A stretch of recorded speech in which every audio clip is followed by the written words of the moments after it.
Muy bien, esta mañana estaré predicando sobre el texto de Efesios, por si queréis abrir vuestras Biblias, a Efesios 5, versículos 21 al capítulo 6, versículo 9. El título de este mensaje es Libres para servir, libres para servir. El poder existe en este mundo, existe en el mundo, y nadie sabe qué hacer con el poder. Todos lo queremos, o todos nos quejamos por los que lo tienen. Existe el poder, lo queremos, no nos gusta cuando otros lo tienen, y nadie sabe qué hacer con el poder. Pero está allí, siempre ha estado allí, y siempre estará allí. Y se nota que nadie sabe qué hacer con el poder por los extremos que tenemos en este mundo. Por ejemplo, hay gente que cree que el poder existe por su propio bien. Yo tengo el poder, me toca a mí, y yo voy a usar todo mi poder para ganarme más dinero, más fama, más placer, más lo que sea. Y tú eres prácticamente mi siervo, y yo aprovecho de ti. ¿Por qué? Porque yo tengo poder. Gente usa el poder de manera egoísta. Y eso es casi como entienden cómo funciona el poder. Al otro extremo, es lo que estamos experimentando en Occidente. Hemos visto tanto abuso en esa manera de ver el poder. Hemos visto tanto abuso que vamos al otro extremo y creemos que el poder es algo malo. O intentamos convencernos de que el poder no existe. Suprimimos el poder. Ahora, eso también conlleva consecuencias muy graves porque el poder nunca deja de existir. ¿Vale? Eso nunca va a funcionar. Pero ambos extremos tienen problemas muy gordos. Y el Evangelio cambia absolutamente todo. El Evangelio cambia nuestra manera de entender el poder. Porque el Evangelio nos enseña a decir que sí y que no a ambas versiones de poder. Es lo que dice el Evangelio del poder.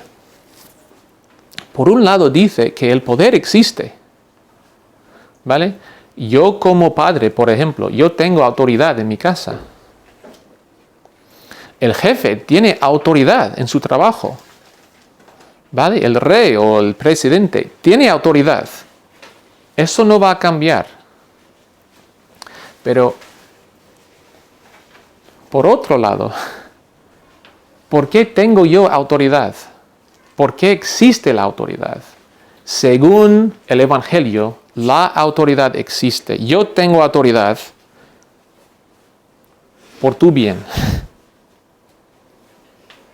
Yo uso todo mi poder para darte vida. ¿Ves? Esto invierte completamente el concepto del poder y de autoridad en nuestro mundo. ¿Vale? Y esto no es un concepto que encontramos en la Biblia como algo aislado, algo ahí suelto en la Biblia. Esto fluye directamente del momento central en el cristianismo, que es la cruz. El cristianismo es la única religión en la que el rey se hace esclavo por el bien de otros. No hay ninguna otra religión en el mundo así. La cruz es el momento central en el cristianismo y de la cruz fluye la idea de autoridad en nuestro mundo. Si nuestro rey se hizo esclavo para darnos vida, eso tiene que afectar cómo nosotros usamos el poder en nuestro día a día. Yo tengo poder, o tú tienes poder, otra persona tiene poder, pero no para servirse a sí mismo, sino para servir a los demás.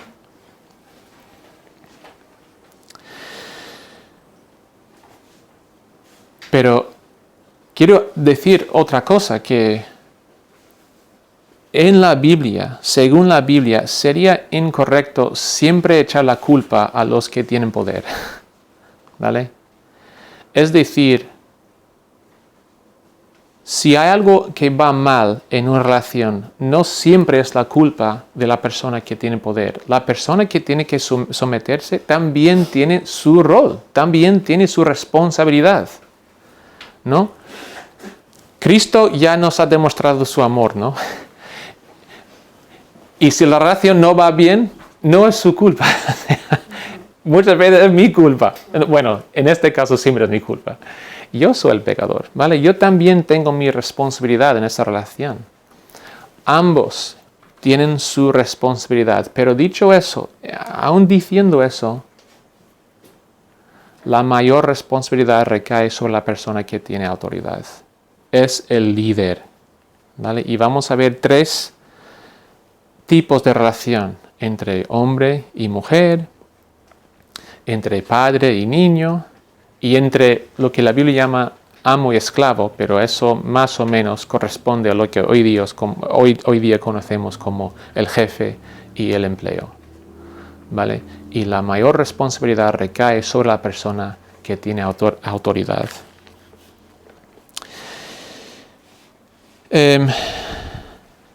Otra cosa que quiero decir antes de entrar en el texto. Esa es la gran ironía de la autoridad cuando la vemos en el contexto de Dios, creador del mundo. Tú y yo realmente nunca tenemos autoridad.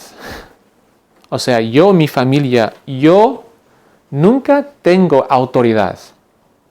O sea, es decir, yo no soy, digamos, el rey. Yo soy mayordomo.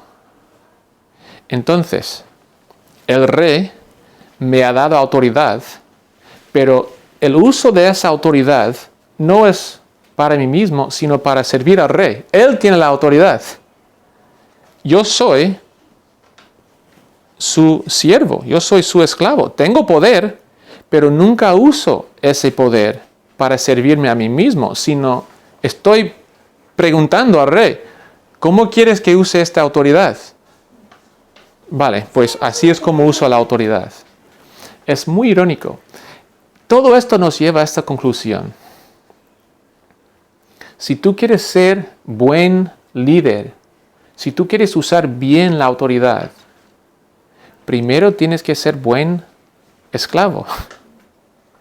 Tienes que someterte bien a Dios.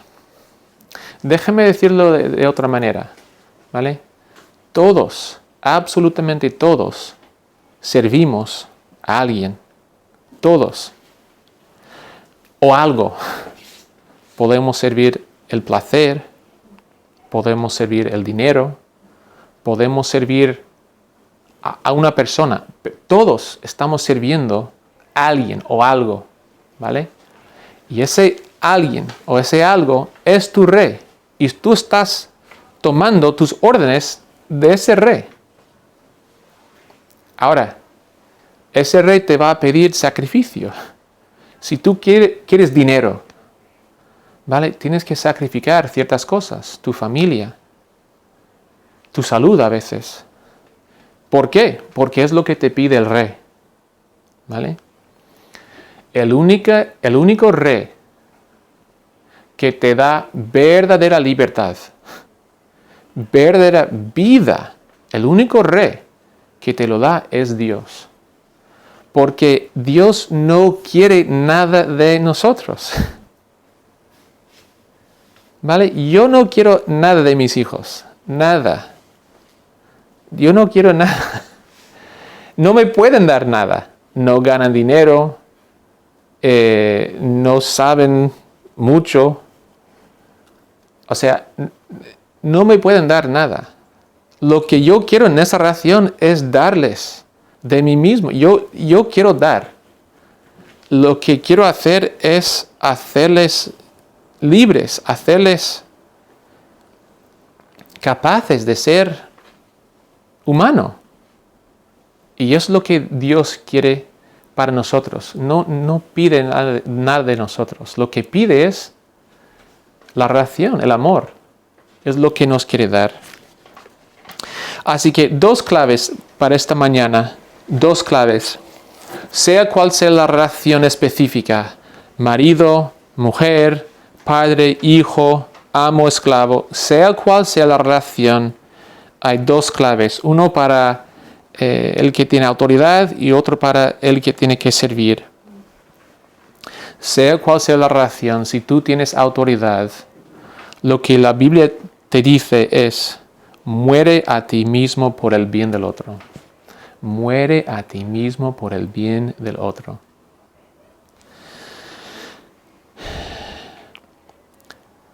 Todos que tenemos autoridad, yo como padre, por ejemplo, yo tengo autoridad.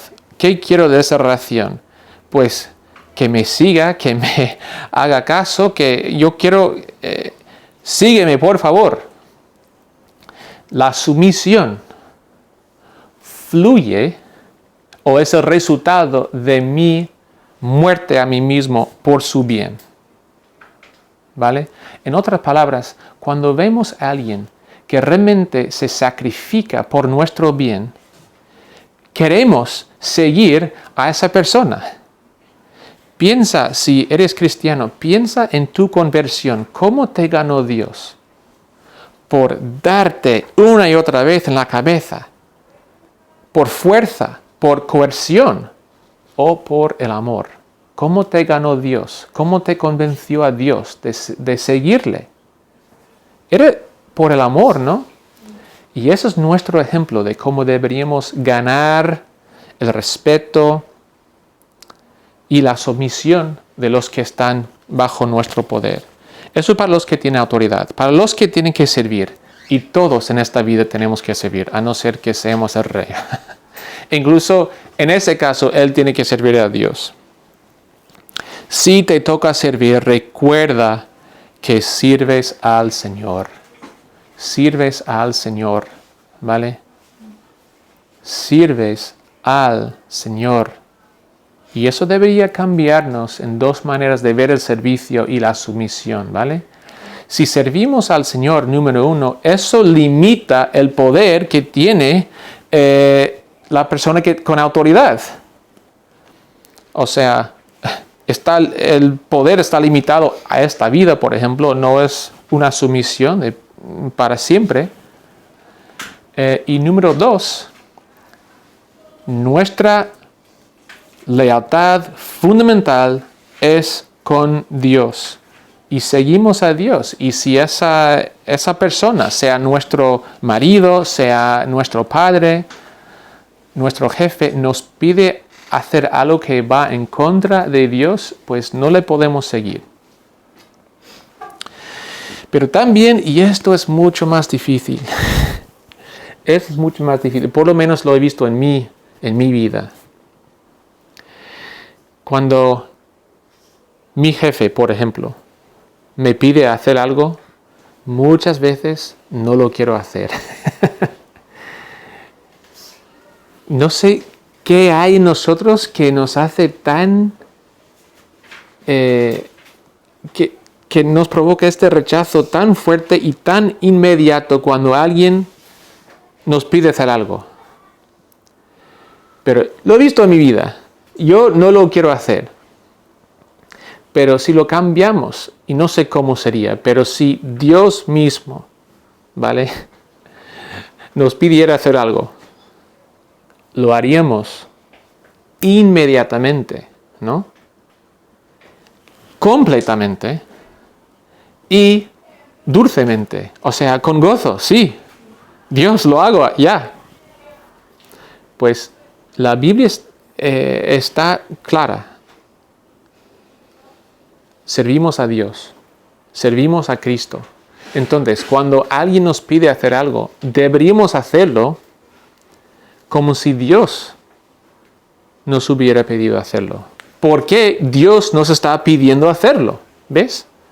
El jefe o el marido o quien sea es el medio a través del cual Dios está pidiéndonos hacer ciertas cosas. Ok. con esto entremos en el texto. Estamos en Efesios capítulo 5, empezando en versículo 22. Y yo no voy a leer todo el texto, pero sí que voy a mencionar una cosa. El versículo 21. Someteos unos a otros por respeto a Dios. Someteos unos a otros, ¿vale? Es muy fácil ver esto si te toca servir. Si te toca servir, vale, tengo que someterme, pero no dice someteos los que tienen que someterse, sino someteos unos a otros. El líder, ¿vale? El marido, el jefe, el padre, tiene su manera de someterse al otro. Eso es el buen liderazgo. Eso es el buen uso de la autoridad. ¿Qué está haciendo nuestro rey desde la cruz? Pues visto desde cierta perspectiva, se está sometiendo a nosotros. Está buscando nuestro bien, nos está sirviendo, ¿no? Entonces, bueno, voy a empezar primero con los que tienen autoridad y luego con los que tienen que someterse. Voy a hablar primero a los maridos, ¿vale? Empezando en el versículo 25. Maridos, amad, ¿vale? Maridos, amad. El idioma griego en el que fue escrito el Nuevo Testamento tiene 4 verbos para la palabra amar. 4 verbos, ¿vale? Es un idioma muy rico. Y esta palabra, o este verbo, no es el verbo erao, de donde sacamos la palabra erótico, no es el verbo del amor erótico, no es el verbo phileo, el amor entre amigos, ni es el verbo storgeo, que es nivel de respeto, de amor muy general. No usa ninguno de esos 3 verbos, usa el otro verbo, que es agapao. A lo mejor algunos hemos oído del amor agape, pero eso es el verbo que usa aquí, el amor agape. El amor agape es el amor que vemos en la cruz. Maridos o futuros maridos, nuestra llamada como maridos es amar como Cristo nos amó desde la cruz y como Cristo nos sigue amando hoy. Mira, un pequeño comentario parentético, ¿vale? El amor que vemos en la cruz no es un acto parentético de Dios, que Dios tiene su naturaleza y su carácter por aquí y sea cual sea la razón, pero Él muere en la cruz. ¡Ay, qué amor! No es así. El amor de Dios, ¿quién es? Padre, Hijo, Espíritu, y ese amor intratrinitario se encarnó en Cristo y el amor que vemos en la cruz es ese mismo amor entre Padre, Hijo, Espíritu. Si queremos ver a Dios, realmente ver a Dios, solo tenemos que mirar a la cruz, porque allí es donde Dios se reveló más claramente. ¿Vale?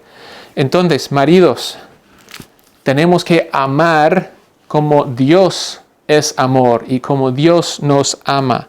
Y la Biblia lo dice explícitamente en este mismo versículo: maridos, amad a vuestras mujeres del mismo modo que Cristo amó a la iglesia y se entregó a sí mismo por ella. Maridos, tenemos que morir a nuestros deseos, nuestras preferencias. Tenemos que morir a quienes somos para dar vida a nuestras mujeres. Insisto, si tu rey no es Dios, si no te libera para poder amar así, nunca vas a poder amar a tu mujer como deberías.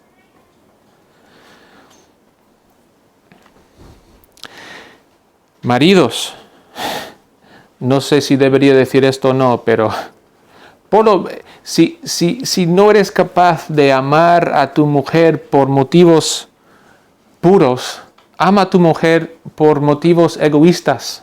Mira lo que dice versículo 26. Lo hizo para santificarla después de haberla purificado en el lavamiento del agua por la palabra, a fin de presentársela a sí mismo como una iglesia gloriosa, sin mancha, ni arruga, ni cosa semejante, sino que fuera santa e intachable. Todos queremos mujeres así, ¿no? Todos queremos a mujeres. Pues incluso si tienes deseos egoístas, muere a ti mismo por el bien de tu mujer. Y verás cómo ella responde a ese liderazgo. Igual que la iglesia responde al amor de Dios, tu mujer responderá así. Ahora, maridos, ¿por qué te ha dado Dios este poder en el matrimonio? ¿Por qué tenemos poder? Es algo tremendo de pensar. ¿Por qué tenemos poder? El fin del uso del poder en el matrimonio no es para imponer mi voluntad. Es para unirme con la persona que yo amo. Eso es el fin del uso del poder. Es poder unirme con esa persona en amor. ¿Ves lo que dice? Al final del texto está allí en versículo 30, por ejemplo. Porque somos miembros de su cuerpo, de su carne y de sus huesos. Por esto dejará el hombre a su padre y a su madre y se unirá a su mujer y los dos serán un solo ser. Eso es el fin de la autoridad en el matrimonio.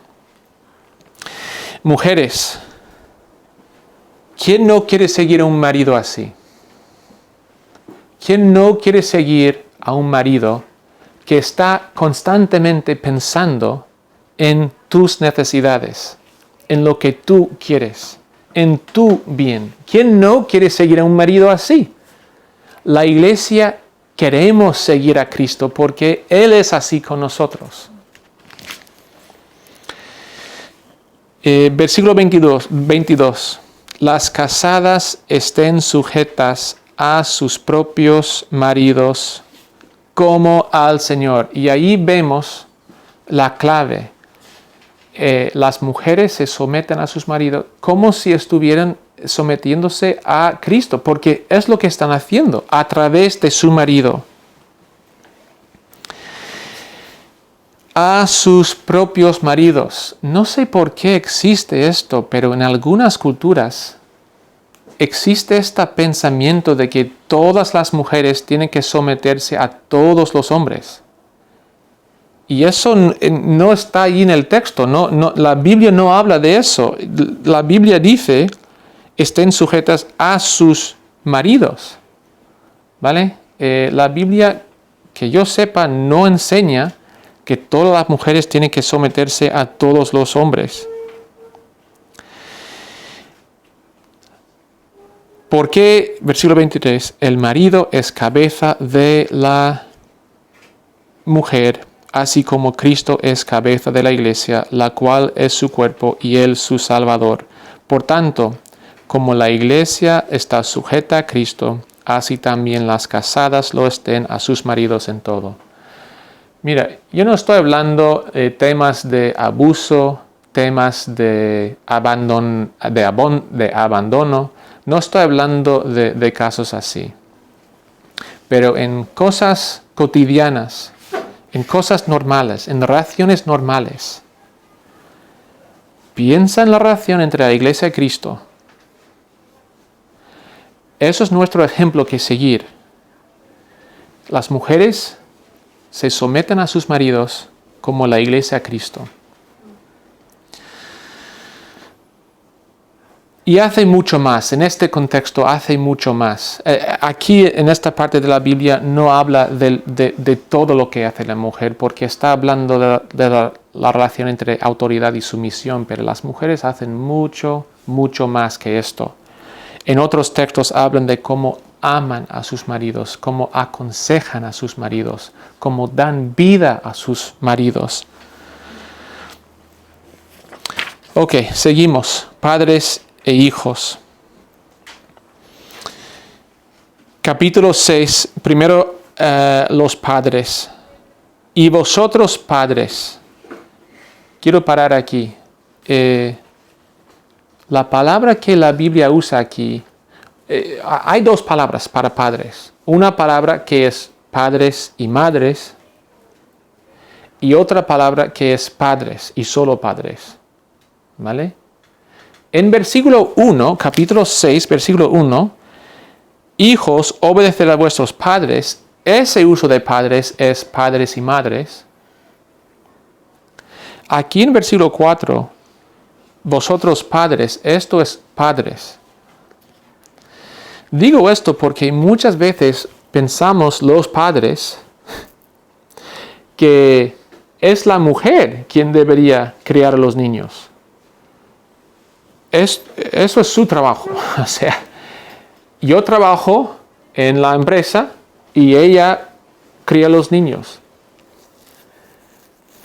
Y de hecho, ni quiero enterarme mucho de los niños. O sea, cuando yo vuelvo de casa a las 9 de la tarde, pues que estén en la cama, y si les veo, pues que todos se portan bien, y yo no quiero realmente comprometerme, no quiero entrar en la crianza de mis propios hijos. Eso no es lo que dice la Biblia. Hombres, tenemos mucho privilegio en ser hombres, en ser maridos, en ser padres, pero la responsabilidad de morir una y otra vez, morir a mí mismo por el bien de mi mujer, morir a mí mismo por el bien de mis hijos. ¿Ves? Lo siento, pero para nosotros la muerte no para. O sea, es una muerte constante, continua, por el bien de otros. Padres,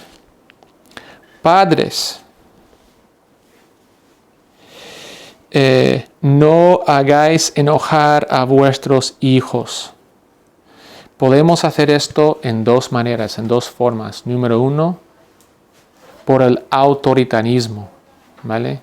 De exigir tanto de nuestros hijos que al final se amargan.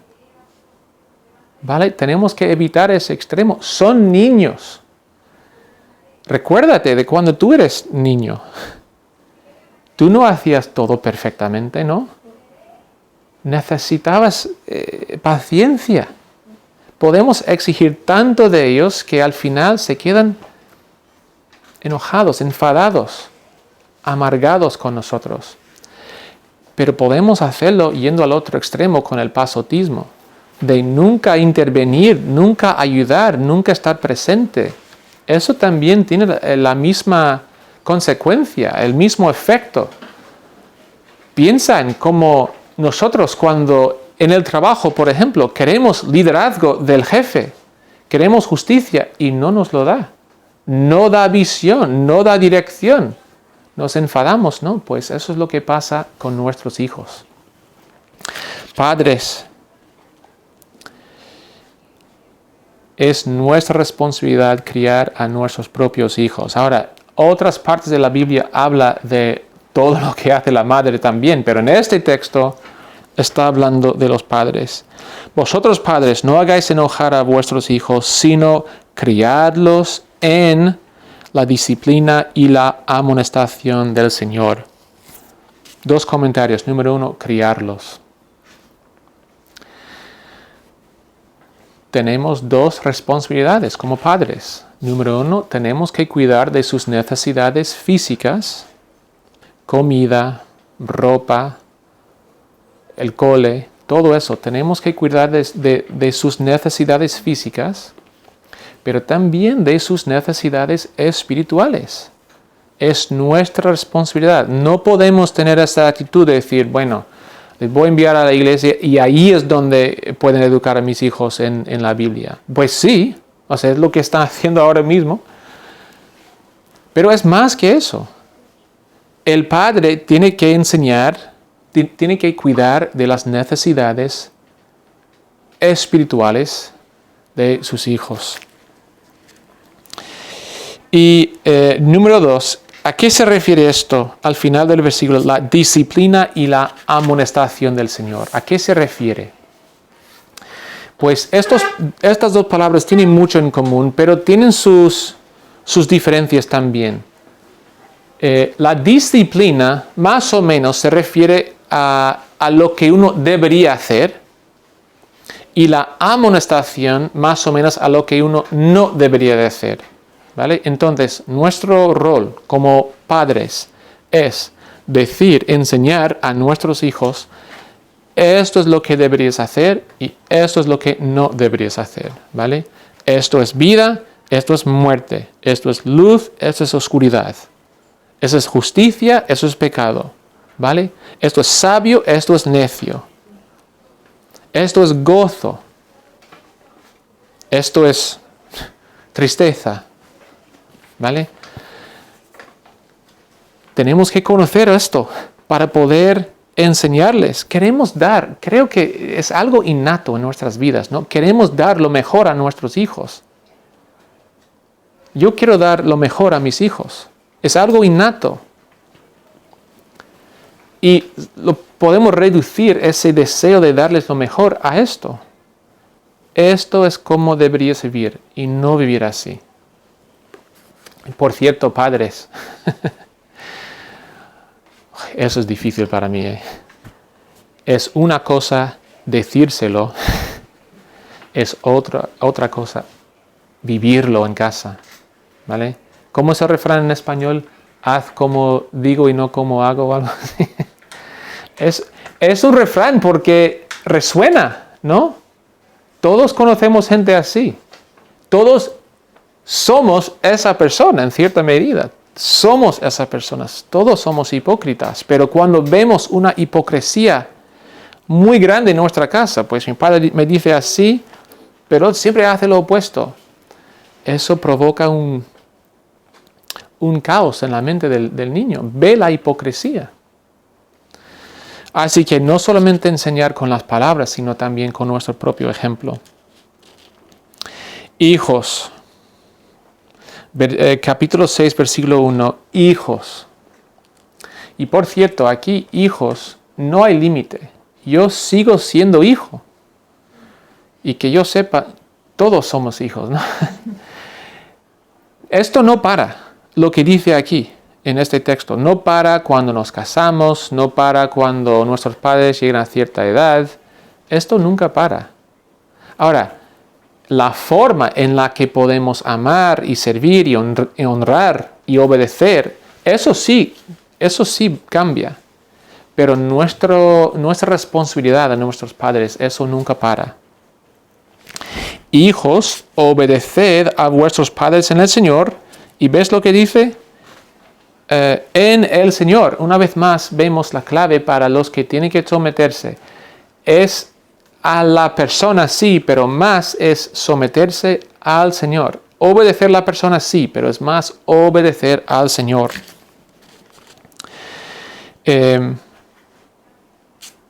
Hijos, obedeced a vuestros padres. ¿Vale? No dice a todos los adultos del mundo, no dice eso. Hay que obedecer a vuestros padres.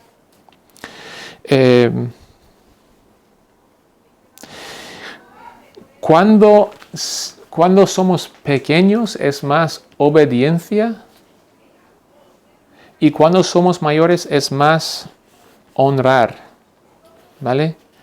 En unos años, Ian, no vas a vivir probablemente con tus padres.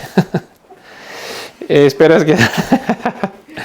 Hombre, cuando yo tenía 25 años y ya casado, tuve que volver a vivir con mi madre, que eso no fue mi mejor momento, pero bueno. Y pasamos así 3 años. Pero después de encontrar a tu mujer, probablemente te vas a casar. Tienes que seguir honrando a tus padres. ¿vale? Obedecerles no. O sea, lo siento, pero no le puedes decir, tienes que vestirse así, mira tus cordones. O sea, no puedes seguir siendo su mamá como era antes. Pero él sí tiene que seguir honrándoos con tu vida, con su disposición hacia ellos. Y específicamente en este contexto, esta idea de honrar a los padres, eso se refería específicamente a cuando eran mayores y cuando necesitan ayuda, ¿vale? Yo doy gracias a Dios que tengo a 5 niños que nos van a cuidar cuando sean mayores y 3 son niños. Pero eso es su responsabilidad de honrar a los padres cuando sean mayores. O sea, eso es nuestra manera de pagar la deuda, por decirlo así, que tenemos a ellos. Voy a terminar donde termina el texto, hablando de la relación entre amos y esclavos. Ahora, yo no tengo tiempo para hablar mucho de este tema de la esclavitud en la Biblia, pero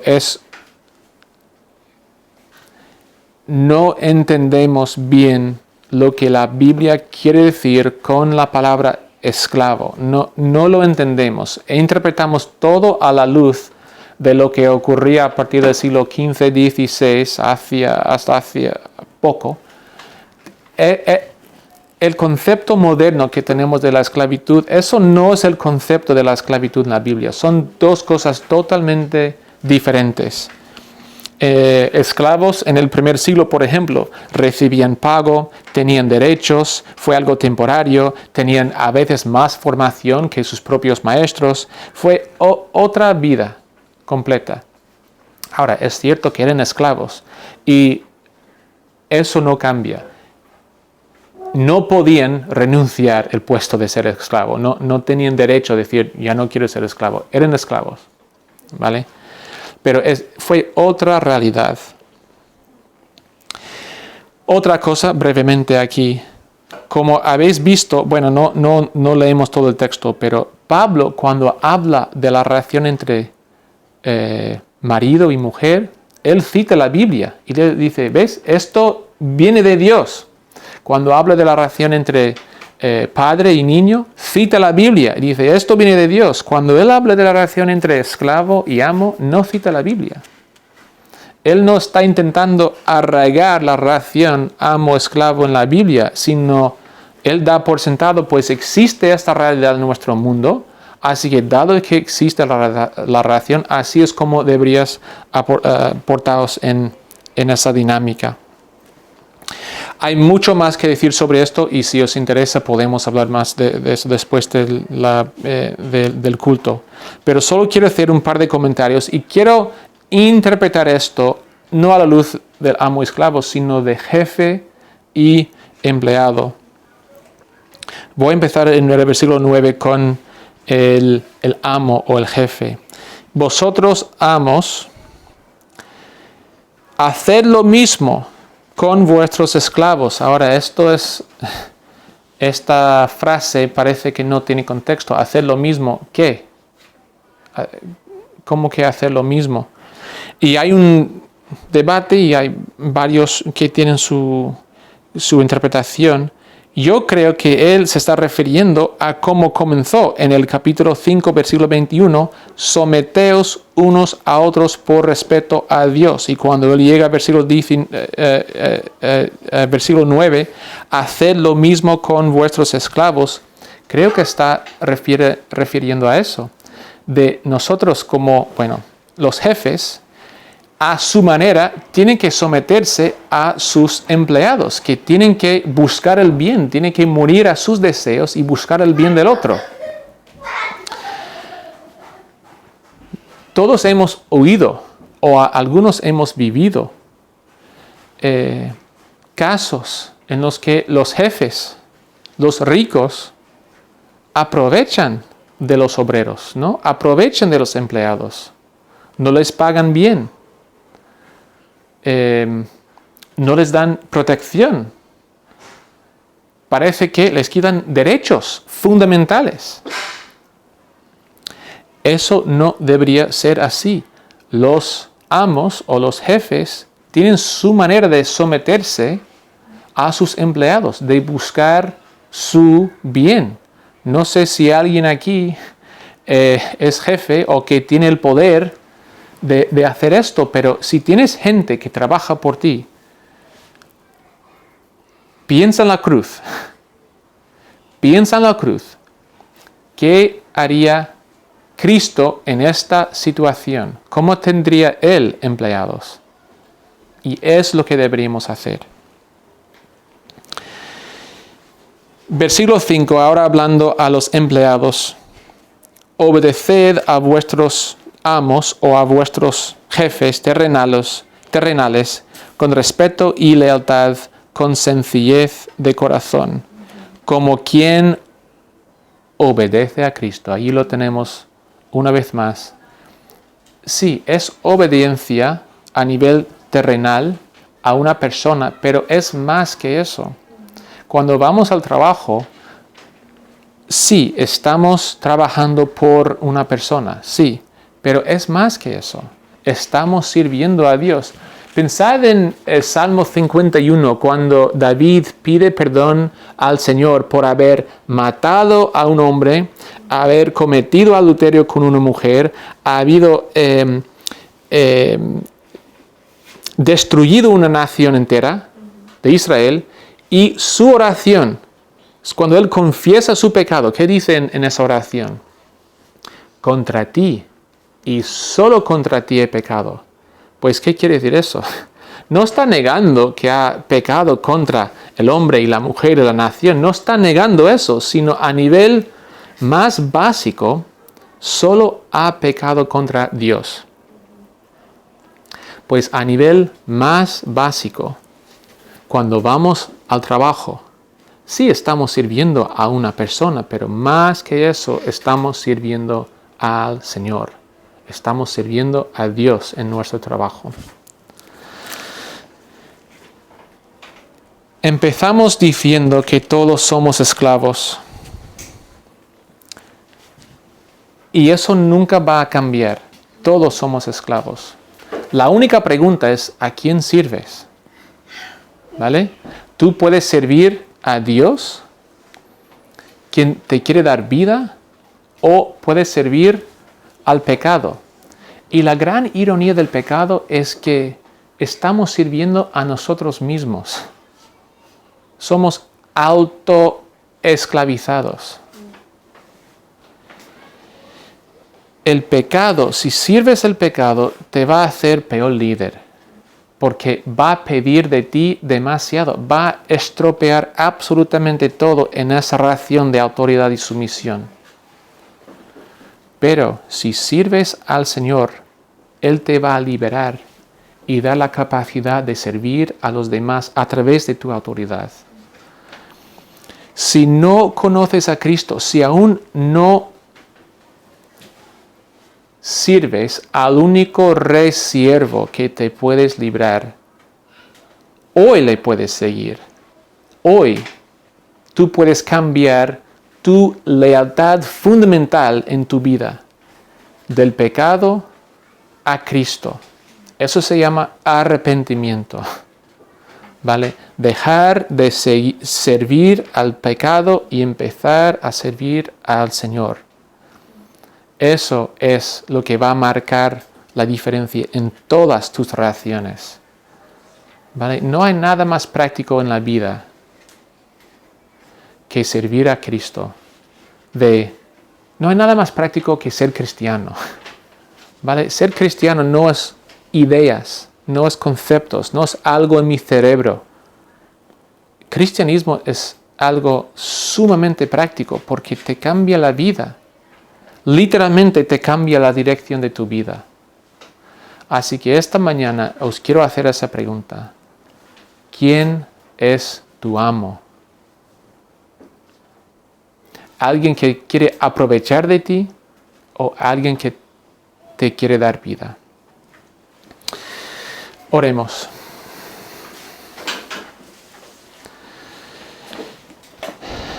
Señor, gracias por tu palabra, gracias por